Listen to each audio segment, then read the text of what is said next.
It began like any ordinary December evening. In West Valley City, Utah. The air was cold. Holiday lights shimmered across quiet streets. Families gathered inside warm homes. But inside one house, something unspeakable was about to happen. Susan Marie Cox Powell, a radiant woman, a devoted mother, a loving wife.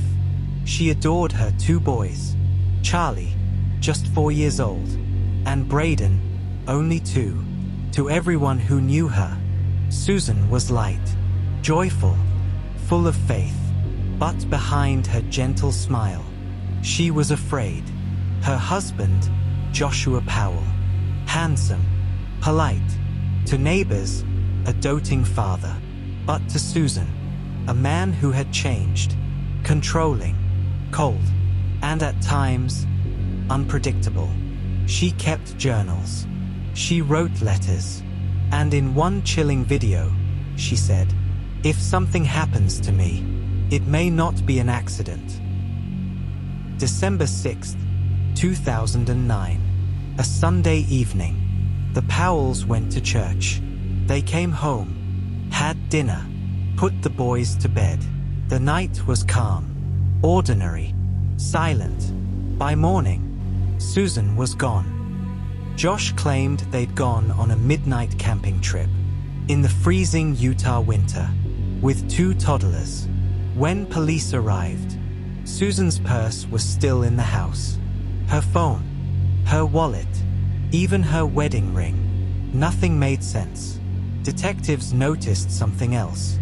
2 fans blowing across a wet spot on the carpet, and faint traces of blood beneath the couch. Inside Susan's safety deposit box, they found a letter. "If I die," it read, "it may not be an accident, even if it looks like one." Her warnings had come true. The investigation exploded into the headlines. Search teams combed the Utah desert. Volunteers held vigils. Friends and neighbors clung to hope. But as the days turned to weeks, Josh's story began to fall apart. Detectives discovered that Susan had told friends about her marriage crumbling. She'd said Josh drained her savings, controlled her every move, and sometimes scared her. He'd cancelled her doctor's appointments, taken her car keys, and withdrawn her life insurance. Slowly, the image of the perfect family shattered. But without a body, police couldn't charge him, and Josh knew it. He moved to Washington State, taking Charlie and Braden with him. There, his behavior grew even darker. He became paranoid, defensive, obsessed with controlling the narrative. Even more disturbing, his father, Steve Powell, began making headlines of his own.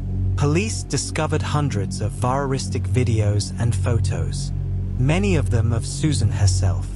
It was a family built on secrets and perversion. Then, on February 5th, 2012, came the horror no one saw coming. During a supervised visit with his sons, Josh Powell locked the social worker out of the house. Moments later, a deafening explosion. Flames consumed the home in seconds. Inside, Josh, Charlie, Braden, all gone. With one final, monstrous act, Josh destroyed the last witnesses to his crime. Investigators were left with ash and unanswered questions. What really happened to Susan Powell? Where was her body? And how had a family so ordinary become a nightmare beyond belief? Over the years, evidence continued to mount. A rental car filled with traces of Susan's DNA. A long drive into the desert that Josh never explained. Emails filled with manipulation, threats, and rage. And still, no body, just silence. Josh's brother, Michael Powell, who was suspected of helping dispose of Susan's remains, took his own life in 2013. His father, Steve, died in prison, a convicted voyeur and predator. Every person tied to Susan's disappearance met a dark, tragic end. Susan Powell's case remains open. Her body has never been found, but her story, her warnings, still echo through time. If I die, it may not be an accident. She knew, and no one listened in time. A young mother, 2 innocent boys, a husband who became a monster. This isn't just a story of murder. It's a story of control, of silence, of the evil that hides in plain sight. Because sometimes, the most terrifying monsters sleep beside us. Thank you for watching. Don't forget to like, subscribe, and turn on notifications for more real stories of mystery, betrayal, and justice.